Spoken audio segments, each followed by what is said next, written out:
Hey, so I just want to talk to you today about net worth.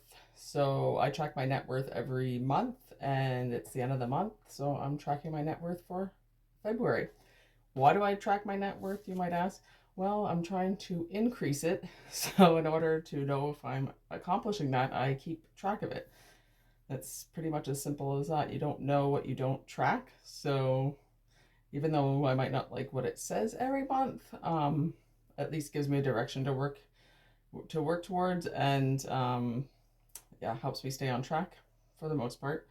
So let's get to it. I have my board here where I have just written out all of basically all the net worths on different months that I started. So I started in November of 2023.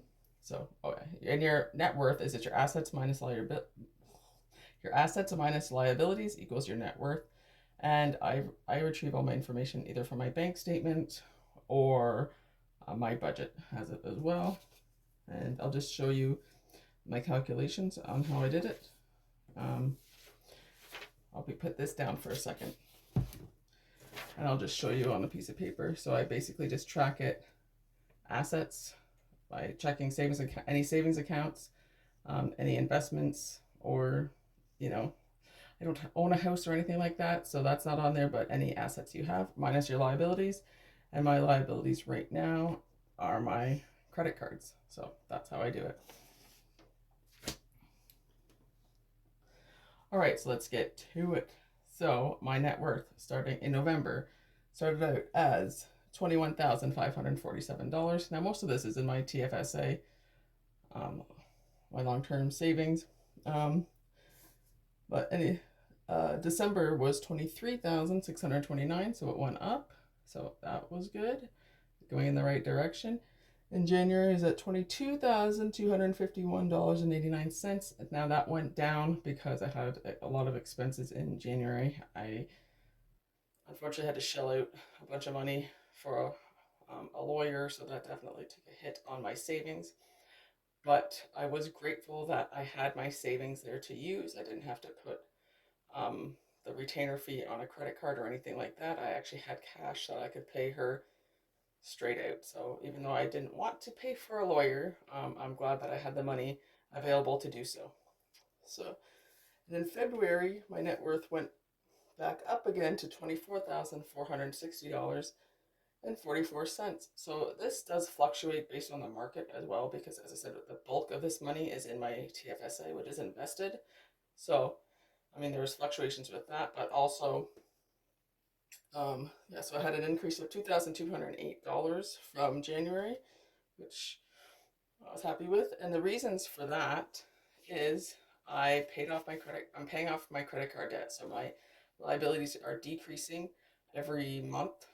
And I'm taking a small income from my business because I wasn't currently, like, I haven't been taking an income. I've just been living off of whatever I can. And if I didn't have to take an income, I didn't. So I still had, so I was accumulating money in my business account, but I started taking a small income basically to pay for my credit card. So I take basically my income from my business goes towards credit card repayment, which I'm okay with. I'm glad I have it there to take from. And I've also been using cash for my variable expenses. So I take out a sum of money every week, and that's what I use to pay for variable expenses that pop up, like groceries and kids and other haircuts and vet bills and things like that. I put money towards every week from this cash. So that's also how I've been able to decrease my liabilities. I'm not spending as much because I'm keeping a better eye on it and keeping better track of it. Because the only way to increase your net worth is to increase your assets and decrease your liabilities. And I do need to increase my income. Um, I'm almost done school, and hopefully, when I get a job from that, I will be increasing my income. That's my plan, anyways. So yeah, it takes time, but if you keep track of your net worth or anything that you want to, if you have a goal set to increase or decrease your, or not decrease, to increase your net worth or anything, any financial goal, keep track of it because you don't know unless you are tracking it.